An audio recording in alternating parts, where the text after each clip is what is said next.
Hey, it's John and Mike, brew-dudes.com, and we have, for the third time in 3 weeks, another SMaSH beer to taste and smell and talk about. And we're doing that for you, so that you can learn more about hop varieties that are available to you, the home brewer.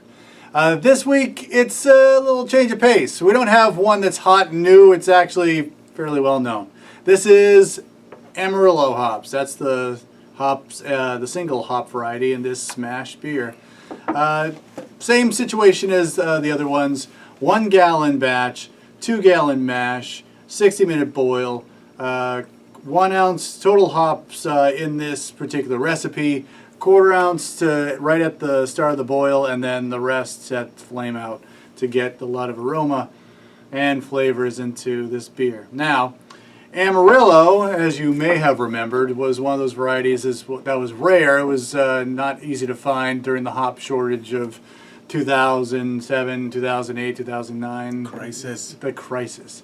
So, to be honest, I never got around to actually buying it for different recipes. But now it seems to be fully available wherever you go. And it was always on my list of something to check out, to do something like this, some kind of experimentation, so that we could brew a beer that just had this as its profile hop, and then we tasted it and talked about it. So this, to me, was sort of the real different citrusy hop when I was reading and doing lots of different investigation, learning more about varieties. Mike, what do you think? With all the different ones we've tasted over, I'd say, the past couple of years, how does this stack up? Well, I think that it's not the most grabbing one of the ones we've tasted, but I definitely get in the aroma. I get some candied orange peel, citrus peel. Yeah. Specifically that, like a hint of a tangerine specifically, and a little bit of peach. I mean, I'm just seeing orange color when I drink this thing, and so I get that in the flavor too. The bitterness is not lingering. It's not super long. No. I mean, I would say in comparison to the last two that we had, it's somewhere in between them as far as their bitterness goes. Yeah. I mean, it's not an aggressively bitter hop. But I get a mellower citrus profile. I definitely have a little bit of a piney finish on my palate. Yeah, I can taste that too. I think you nailed it. I mean, I would say that of the aroma and the flavors here, citrus-like is the big descriptor, but more orange than grapefruit, which was always my thought when I would start thinking about, how different hops would blend together, 5-6 years ago. And it's funny, as I look at our profile on brew-dudes.com, you actually have a comment here, if it really has an orangey character, maybe it could be used as a heavy flavoring hop in American wheat. I remember that comment. Could be interesting. So, anyway, I get a lot of orange pith here. Pith, yeah, sure, yeah. I think that sort of that zesty, it's not the actual, fruit of the orange, but more of the zest and the oils you get off of just smelling a really ripe orange. Yeah, oranges are just mellower citrus fruits. And this is nice. It's almost, it's funny with the complexity of these newer varieties that are coming out. This is nice in its singularity, and it's okay, this is just citrus-like orange. Maybe a little bit of pininess, maybe a little bit of herbalness here, but really it's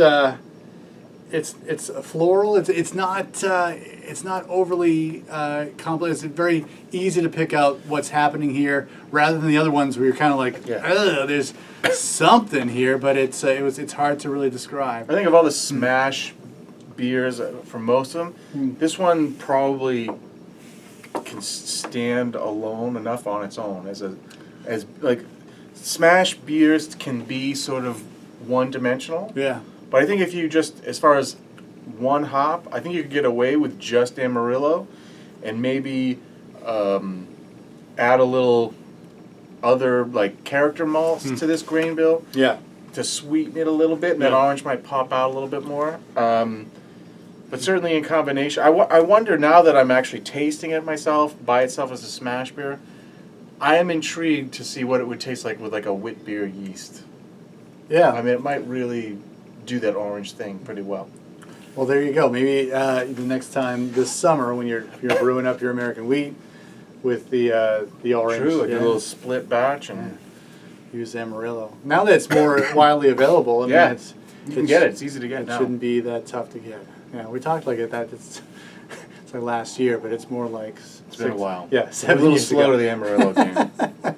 I did put it in a pale ale recently, but not as not as like yeah. like oh hey check out this Amarillo hop. Right, It's more exactly. just try to blend with something else. So there you go. That's Amarillo hops. We finally got around and got to it. But if you haven't tried it out, it's certainly one to try out. It's interesting you say this is the SMaSH beer that could exist on its own without really anything else to sort of liven up the flavor, or it's sort of like stands on its own. It's strong enough with just one malt variety, one hop variety. I think the other ones you can, if I were to get one, I'd be like, okay, this is a little out of balance. Actually, I'm getting a little of the like cracker of the malt in the aftertaste too. It's interesting how that shows up in the other SMaSH beers we've tried over the last couple of weeks. That wasn't it. It was definitely hop forward and not much else there. Yeah. So this blends nice with the malt as well. Very nice. All right. Well, maybe that's maybe it's retread for you, but for many others, this is probably new. And this is a tried and true citrus hop. Check it out and use it the next time you're brewing some kind of American pale ale or even an India pale ale for sure. Okay. So check us out on YouTube. Check out our post. We'll have more information, and certainly we'll link to the Amarillo hop profile that we posted a long, long time ago. For John and Mike, brew-dudes.com. Cheers and brew on. Brew on.